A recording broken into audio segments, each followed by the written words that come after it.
Ma sœur a vendu sa maison pour voyager autour du monde sans plan de secours. Maintenant, mes parents insistent pour que j'héberge sa famille sans un sou, mais j'ai fait un pas qu'ils n'avaient pas prévu. Je vis ici depuis les 10 dernières années, je la rembourse petit à petit, et enfin, je peux dire qu'elle est à moi. Ce n'est rien d'extraordinaire, juste un modeste endroit avec 3 chambres, mais bon sang, c'est à moi. Vous savez ce sentiment quand vous avez travaillé d'arrache-pied pour quelque chose, et que vous pouvez enfin juste vous asseoir et penser, oui, c'est moi qui ai fait ça. C'est là où j'en suis. Je n'ai pas de décor sophistiqué ni un grand jardin, mais c'est un bon endroit, confortable, tranquille, et surtout, c'est mon espace. C'est là où je peux juste me détendre sans aucun stress. Ensuite, il y a ma sœur, Jenny. Elle a 29 ans, mariée à ce type, Alex, qui a 31 ans. Ils sont ce que l'on appelle des types esprit libre. Vous savez, le genre qui parle toujours de la façon dont tout le monde gâche sa vie à travailler dur, avec des boulots ennuyeux de 9 à 5, pendant qu'eux vivent leur meilleure vie, ou je ne sais quoi. Ils ont toujours été comme ça, depuis qu'ils sont ensemble, toujours à planifier une grande évasion dramatique de la course au rat. Honnêtement, je ne pensais pas qu'ils le feraient un jour. Je veux dire, tout le monde a ses rêves de quitter son travail et de voyager autour du monde, n'est-ce pas? C'est comme une phase dont on sort quand on réalise que les factures existent. Mais pas Jenny et Alex. Oh non, ce sont le genre de personnes qui l'ont vraiment fait. Ils ont vendu leur maison, leur vraie maison, où leurs 2 enfants, Emma et Lucas, ont vécu toute leur vie, et ont décidé qu'ils allaient voyager autour du monde pendant 1 an. Oui, vous avez bien entendu. Ils ont tout vendu pour des vacances de rêve, pensant que le marché était en plein essor et qu'ils avaient fait fortune avec la vente. Ils ont pensé qu'ils utiliseraient l'argent pour vivre, faire des petits boulots ici et là, et faire durer cela pendant une année entière, juste en allant d'un endroit à l'autre. Alors je regarde tout ça se dérouler depuis ma petite maison, et je me dis, d'accord, cool pour eux mais aussi, c'est une mauvaise idée. Ils ont 2 enfants à charge. Emma a 7 ans et Lucas en a 5, et voyager avec des enfants n'est pas comme faire du sac à dos en Europe sur un coup de tête. Il y a de la planification. Mais eux, ils ont juste tout balayé en disant qu'ils trouveraient des solutions en cours de route. Et moi, je me dis, bon d'accord, peu importe, c'est votre vie. Quelques mois plus tard, je me détends chez moi, probablement en regardant la télévision ou quelque chose du genre, quand je reçois un appel de Jenny. Maintenant, je n'ai pas beaucoup de nouvelles d'elle depuis qu'ils sont partis, juste le post Instagram occasionnel sur la façon dont la vie est incroyable et quelques photos de mangeant de la nourriture étrange dans des endroits aléatoires. Alors je suppose que cet appel va être l'un de ceux où elle va se vanter de tout ce qui est génial. Mais dès que je décroche, je sens que quelque chose ne va pas. Jenny a l'air stressée, vraiment stressée, et elle commence à parler de la façon dont les choses ne se sont pas passées comme prévu. Apparemment, ils ont dépensé leur argent beaucoup plus vite que prévu. Genre, en 2 mois, ils étaient quasiment fauchés. Il s'avère que voyager autour du monde coûte cher. Qui l'eût cru, n'est-ce pas? Ils sont restés dans de beaux endroits, ont mangé au restaurant, et ont juste vécu comme s'ils avaient de l'argent à profusion. Mais quand on ne travaille pas et qu'on dépense toujours, cet argent ne dure pas longtemps, surtout avec 2 enfants. Les auberges de jeunesse et les herbes bon marché, c'est amusant jusqu'à ce qu'on ait 2 enfants fatigués et affamés qui ont besoin d'un endroit stable pour dormir chaque nuit. Maintenant, ils sont coincés. Ils ne peuvent pas continuer à voyager parce qu'ils n'ont pas de fonds, mais ils ne veulent pas non plus s'installer et acheter une autre maison tout de suite. Alors devinez quoi? Ils demandent s'ils peuvent emménager chez moi. Oui, Jenny, Alex et leurs 2 enfants, tous dans ma maison avec 3 chambres pendant 10 mois. Et voici le clou du spectacle, ils veulent rester sans payer de loyer. Ils n'ont même pas proposé de contribuer, ils ont juste dit, tout de go, et, on peut vivre chez toi pendant presque 1 an le temps de trouver des solutions? Je dois admettre que je ne savais pas comment répondre au début. Je veux dire, c'est ma sœur, et oui, je tiens à elle, mais c'est ma maison, mon espace. Je n'ai pas travaillé d'arrache-pied pendant 10 ans juste pour laisser 4 personnes supplémentaires venir et prendre le contrôle de l'endroit. De plus, j'ai ma routine, vous savez? J'aime ma paix et ma tranquillité. Je n'arrive même pas à imaginer à quoi ressemblerait ma maison avec 2 petits-enfants qui courent partout, sans parler du désordre. Alors je lui dis, écoute, Jenny, je vous aime bien, mais ça ne va pas marcher. La maison est trop petite, et je ne veux pas de ce genre de perturbation. J'ai même proposé de les aider à trouver une location abordable à proximité ou de contribuer en argent pendant quelques mois pour les aider à se remettre sur pied. Mais non, ce n'était pas suffisant. Jenny s'énerve, immédiatement. Elle commence à me traiter d'égoïste, disant que je ne me soucie pas de la famille et que je suis jaloux de leur style de vie aventureux. Jaloux? Vraiment? Là, je commence aussi à m'énerver. Ce n'est pas une question de jalousie ou de ne pas se soucier de la famille, c'est une question de limite. Je ne leur dois pas un endroit où vivre juste parce qu'ils ont pris de stupides décisions et qu'ils n'ont pas réfléchi. Je comprends que la vie ne se passe pas toujours comme prévu, mais ils ont vendu leur maison sans avoir de plan de secours, et maintenant ils veulent me refiler les conséquences. Et c'est là que ça devient encore mieux. Après que Jenny m'a engueulé, elle implique nos parents. Maintenant, mes parents vivent dans un petit appartement, donc ils ne peuvent pas accueillir la famille de Jenny. Mais au lieu de comprendre mon point de vue, ils commencent à me pousser à les laisser emménager. Ma mère commence à dire que la famille s'entraide et que je devrais être plus compréhensif face à la situation de Jenny et Alex. Elle me dit que je ne comprends pas la valeur des expériences et que je devrais être solidaire. Solidaire? Je leur ai proposé mon soutien. J'ai proposé de les aider à trouver une location ou de couvrir une partie de leurs dépenses pendant quelques mois. Mais ce n'est pas suffisant. Ils veulent le package complet, loyer gratuit, ma maison et mon espace pendant presque 1 an. Et le pire, c'est qu'ils ne prévoient même pas de s'installer. Ils parlent toujours de faire des voyages occasionnels s'ils trouvent des offres bon marché. Donc, en gros, ils veulent vivre chez moi sans payer de loyer tout en restant des voyageurs esprit libre quand ils en ont envie. Comment cela a-t-il un sens? Alors maintenant, je suis assis ici à essayer de comprendre comment gérer les retombées. Jenny ne me parle pas, mes parents sont en colère contre moi, et même certains de nos amis communs disent que je suis trop dur. Mais je ne pense pas avoir tort ici. Ce n'est pas comme si je les enfonçais quand ils sont à terre. J'ai proposé de les aider d'autres manières. Je ne veux juste pas qu'ils vivent chez moi sans payer de loyer pendant 10 mois. Bon, alors après ce premier appel téléphonique gênant avec ma sœur, Jenny, j'ai un peu deviné que les choses allaient devenir bizarres, mais je n'étais pas prêt à l'ampleur du désordre que cela allait engendrer. Je pensais que je pouvais simplement m'imposer, lui dire non, et que ce serait la fin. Vous savez, juste tracer la ligne et passer à autre chose. Mais non, Jenny et Alex ont décidé de se présenter chez moi en personne, environ 1 semaine plus tard. Ils ne m'avaient même pas prévenu, ce qui m'a déjà mis mal à l'aise. Alors je fais ma routine habituelle un samedi matin, profitant du calme, quand la sonnette retentit. J'ouvre la porte, et il y a Jenny debout avec Alex et les enfants.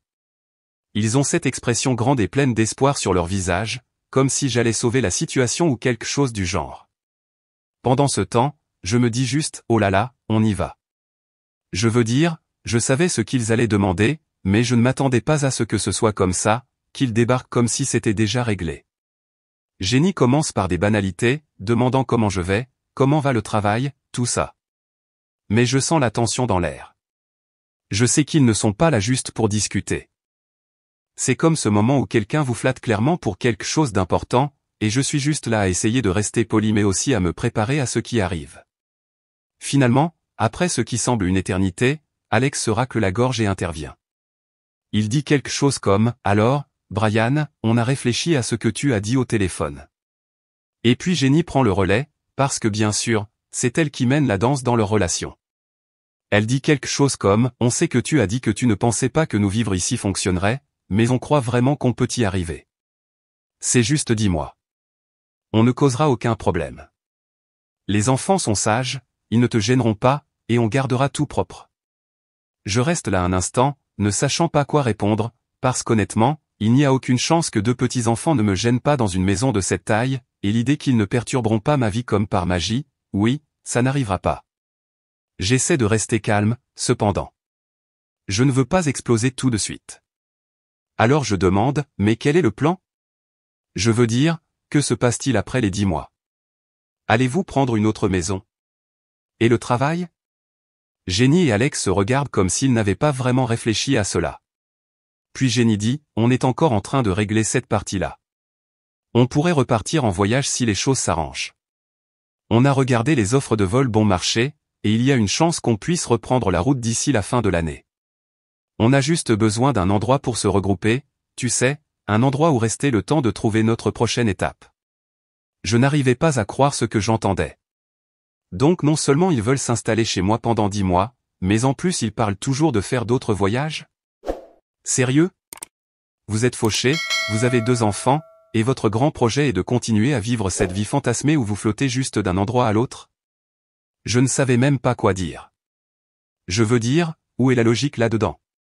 Alors j'essaie d'être aussi poli que possible, et je leur dis, écoutez, je comprends que vous êtes dans une situation difficile, mais je ne suis vraiment pas à l'aise avec ça.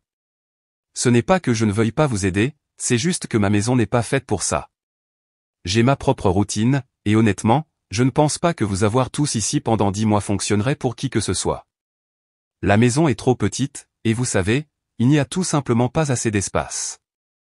C'est alors que le visage de Jenny change. Elle passe de l'espoir à la colère en 2 secondes. Tu es sérieux, dit-elle, croisant les bras.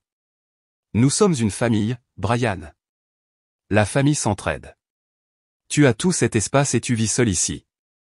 Où est le problème? Là, je commence à m'énerver.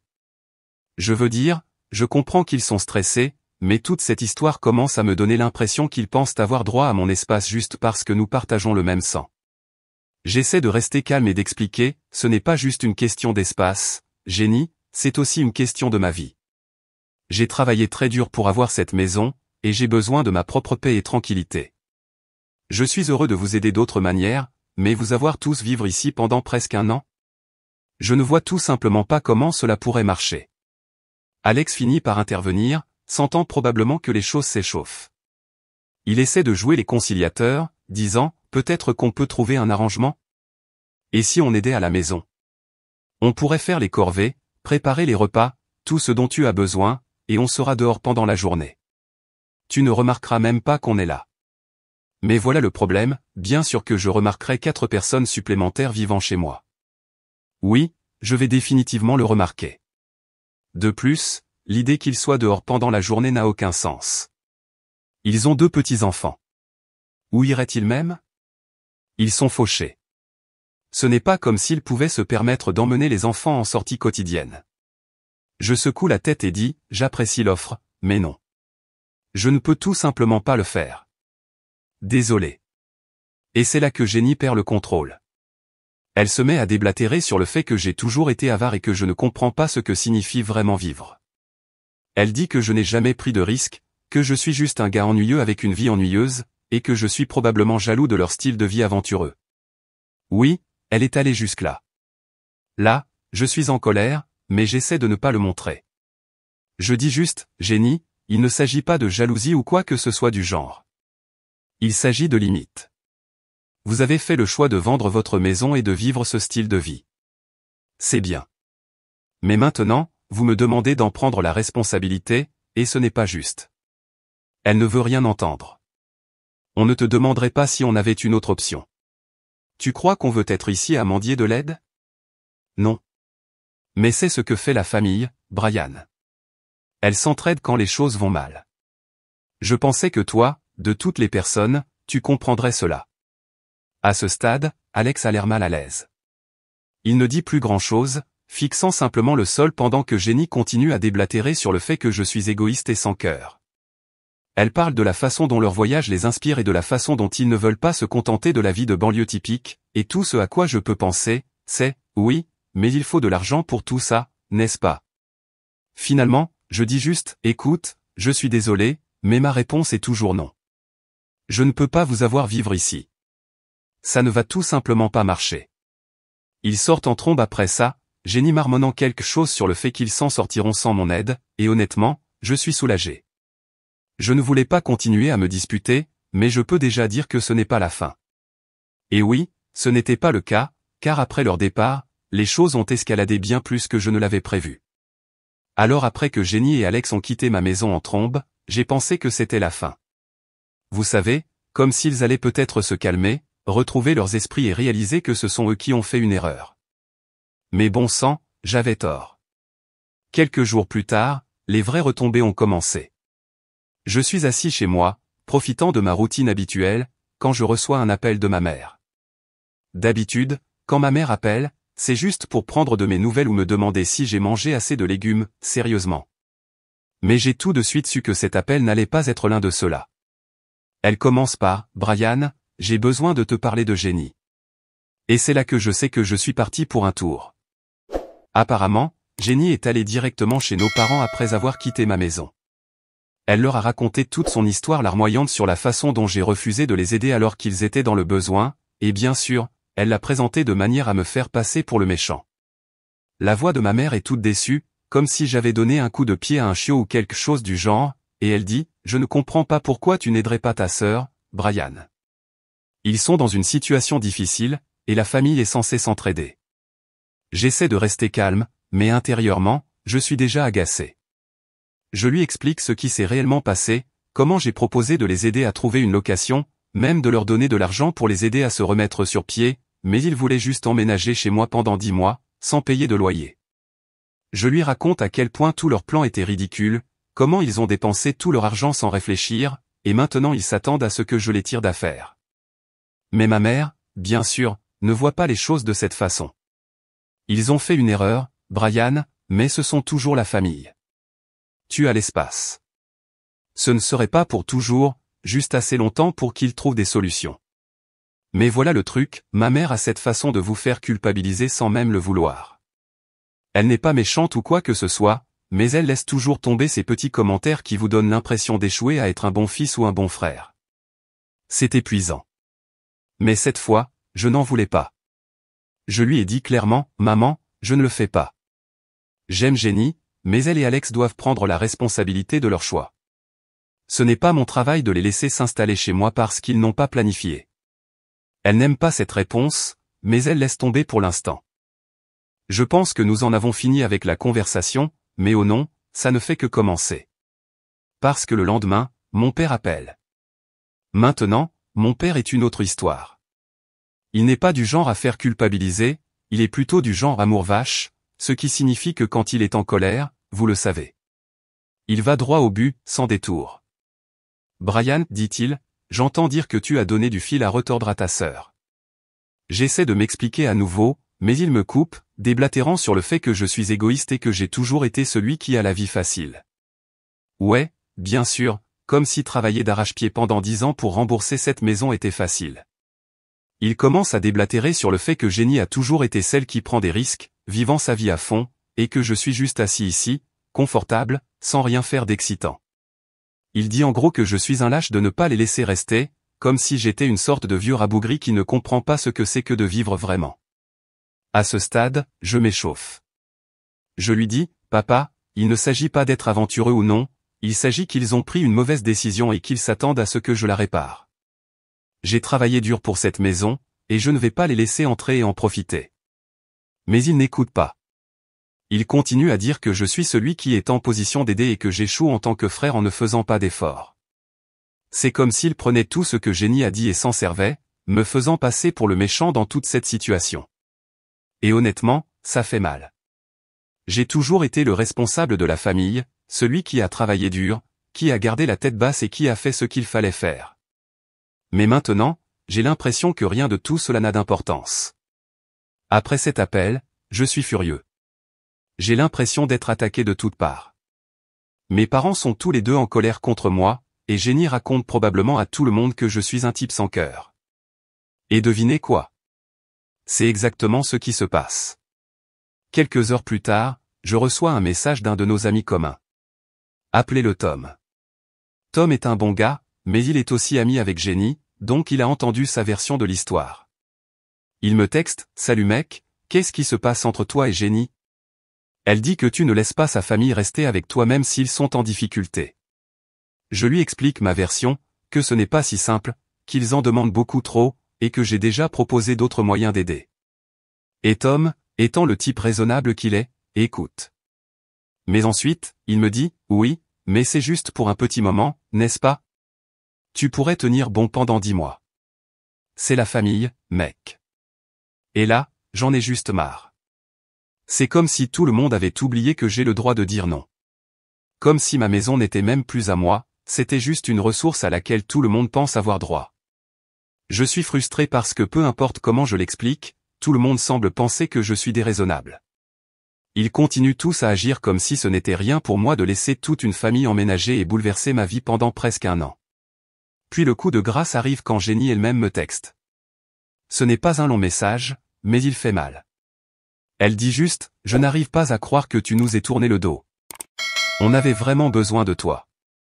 Maintenant, je suis assis là à fixer mon téléphone, me sentant tiraillé. Une partie de moi se sent coupable, comme si j'aurais peut-être dû céder juste pour éviter tout ce drame. Mais une autre partie de moi reste ferme. Je sais que je n'ai pas tort ici. Ce n'est pas ma faute s'ils ont fait de mauvais choix, et ce n'est pas juste qu'ils me refilent leurs problèmes juste parce que j'ai une maison. Pourtant, la culpabilité me ronge, et je commence à me demander si j'aurais pu gérer les choses différemment. Peut-être que j'aurais dû être plus doux dans ma réponse. Peut-être que j'aurais dû être plus compréhensif.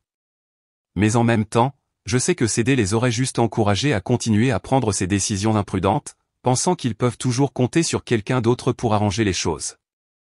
Alors oui, maintenant je suis bloqué. Mes parents sont en colère contre moi, Jenny est furieuse, et même certains de nos amis se demandent si j'ai bien agi. Et moi? J'essaie juste de m'accrocher au fait que j'ai établi une limite pour moi-même, même si j'ai l'impression que le monde entier me dit que j'ai tort de le faire. Mais c'est loin d'être fini, car autant que je veuille simplement me retirer de tout ce drame, Jenny n'a pas encore fini. Bon, alors après tous les appels téléphoniques et les SMS, je me dis que les choses vont peut-être se calmer si j'ignore ça pendant un moment. Peut-être que Jenny et mes parents vont se calmer, réaliser que je ne suis pas le méchant ici, et qu'on pourra tous passer à autre chose. Mais non, les choses ne se sont pas calmées. Elles ont escaladé en grand. Ça commence avec ma mère.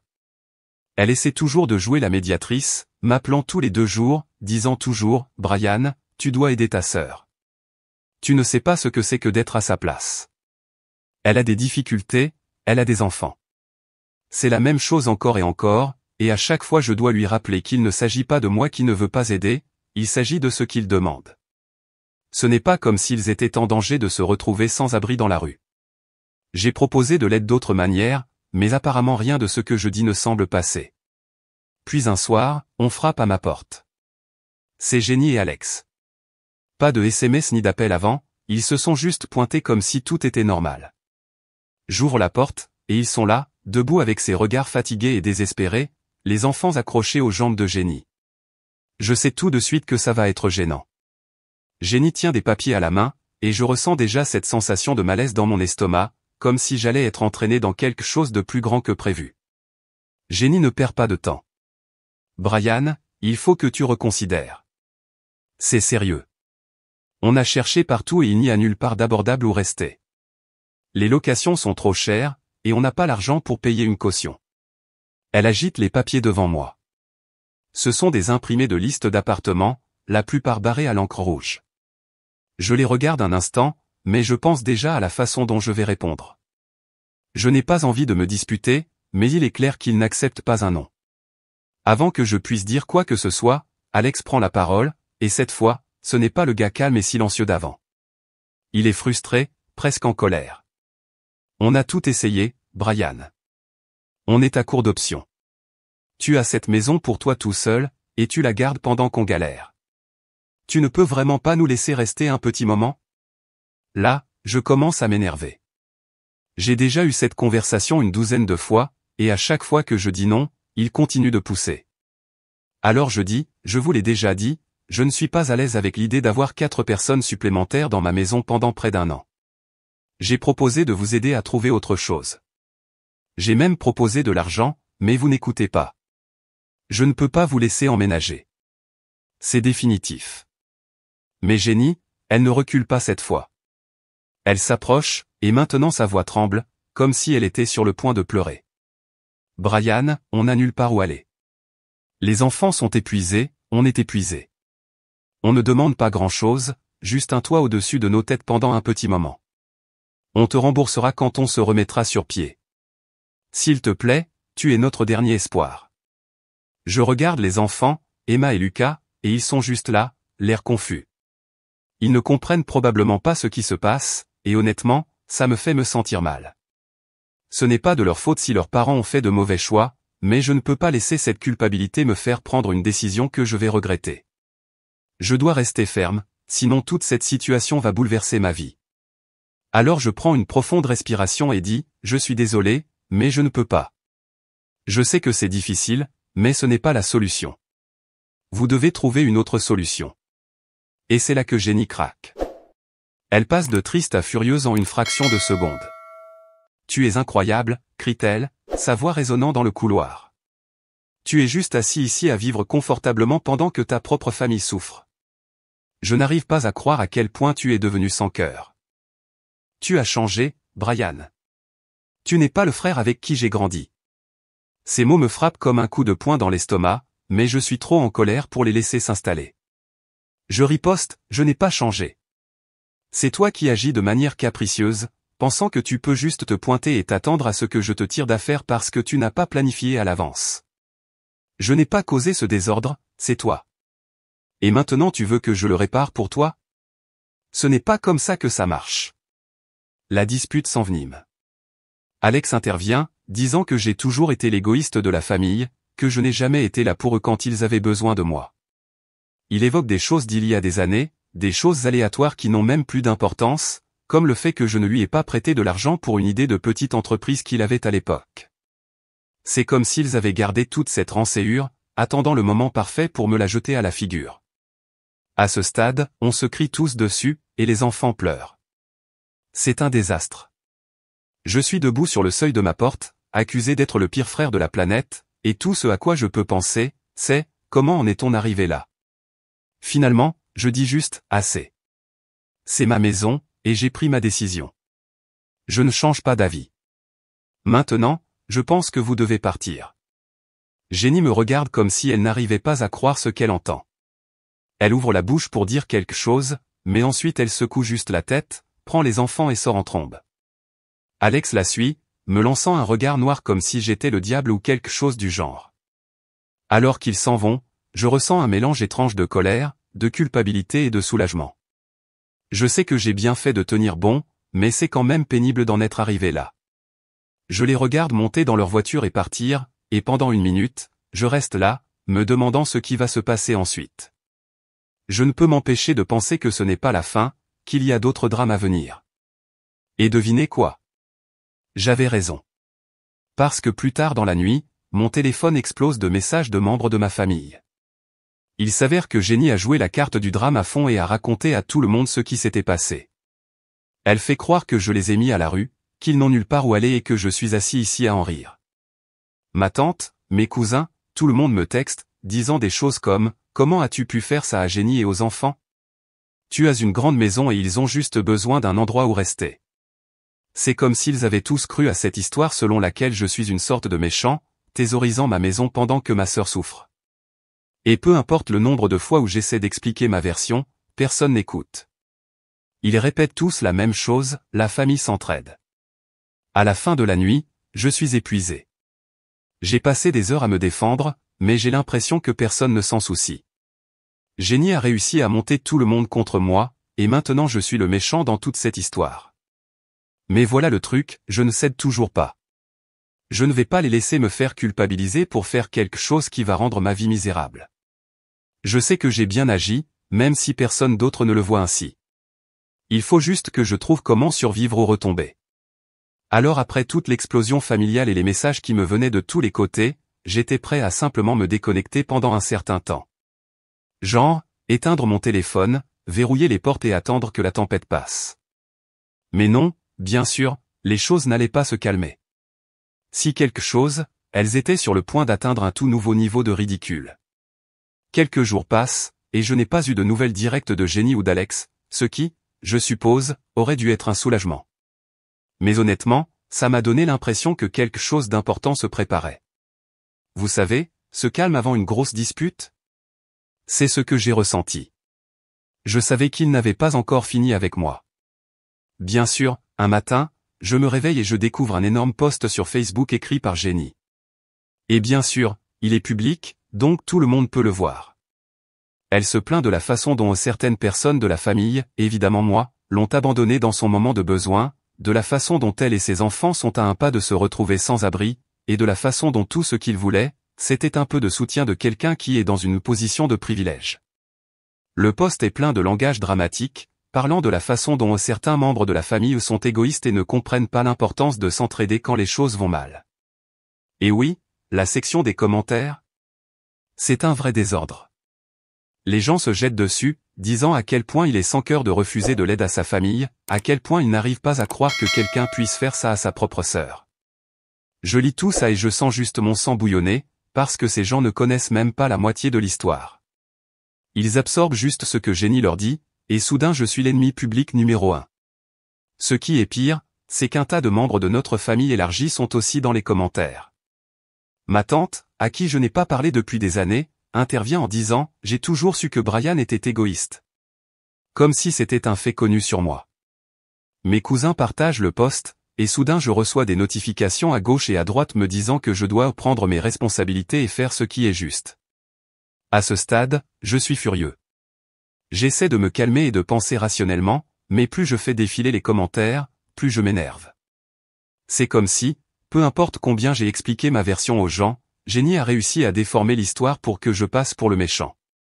Et honnêtement, ça marche. Je suis en train de perdre la bataille publique ici. Alors je prends une décision. Je ne suis généralement pas du genre à étaler ma vie privée en ligne, mais ça a été trop loin. Si Jenny veut me traîner dans la boue sur Facebook, je vais rétablir les faits. Je tape un long post en réponse, expliquant ma version de l'histoire, comment j'ai proposé d'aider Jenny et Alex d'autres manières, comment ce sont eux qui ont exigé de vivre sans payer de loyer pendant près d'1 an, et comment je ne peux tout simplement pas les héberger parce que c'est déraisonnable. J'ai mentionné qu'ils ont été irresponsables avec leur argent, qu'ils ont essayé de me faire culpabiliser pour que je leur donne ma maison, et que toute cette situation est de leur faute, pas de la mienne. Je clique sur publier et j'attends. Et bon sang, les feux d'artifice ont commencé immédiatement. Les gens commentent mon post, certains se rangent de mon côté, disant que ce n'est pas ma responsabilité d'accueillir Jenny et sa famille. D'autres, bien sûr, continuent à soutenir Jenny, disant que je suis trop dur et que la famille doit rester unie quoi qu'il arrive. Ça se transforme en une véritable dispute dans la section des commentaires, avec les gens qui se contredisent, défendant un camp ou l'autre. Jenny, bien sûr, voit mon post et s'énerve. Elle commence à m'envoyer des messages directement, me traitant de tous les noms, égoïste, sans cœur, arrogant. Elle dit que je suis en train de détruire la famille et qu'elle n'arrive pas à croire que je l'humilie comme ça devant tout le monde. L'ironie qu'elle dise ça après m'avoir traîné en public la première est juste trop forte. J'essaie de garder mon calme et de répondre calmement. Je lui dis qu'elle ne m'a pas laissé le choix, que j'ai dû me défendre après qu'elle m'a attaqué sur Facebook. Mais elle n'écoute rien. Elle est trop enfermée dans son propre récit, convaincue qu'elle est la victime ici. Finalement, elle me bloque sur Facebook, comme si nous étions des adolescents ou quelque chose du genre, ce qui honnêtement me va très bien. Moins de drame à gérer. Mais juste au moment où je pense que les choses pourraient enfin commencer à se calmer, je reçois un appel de mon père. On y va encore, n'est-ce pas? Il ne crie pas cette fois, mais sa voix est basse et sérieuse, ce qui est pire d'une certaine manière. Il est déçu. Il dit qu'il a vu toute l'histoire sur Facebook et qu'il est contrarié que j'ai rendu ça public. Il est en colère parce que je n'ai pas géré ça en privé et que maintenant toute la famille est divisée. Je peux dire qu'il me reproche d'avoir aggravé la situation, mais j'essaie d'expliquer que j'étais acculé, que Jenny a commencé tout ça en m'attaquant la première. Mais peu importe ce que je dis, il n'est pas content. Il commence à dire que je dois arranger les choses, que la famille est la chose la plus importante, et qu'il n'est pas trop tard pour offrir à Jenny et Alex un endroit où rester. Il dit, si je fais ça, peut-être que les choses pourront redevenir normales. Et c'est là que je craque enfin. Je lui dis, papa, je ne le fais pas. Je ne vais pas les laisser vivre avec moi, et j'en ai fini de m'excuser pour ça. Je n'ai rien fait de mal. Ils ont fait leur choix, et maintenant ils doivent en assumer les conséquences.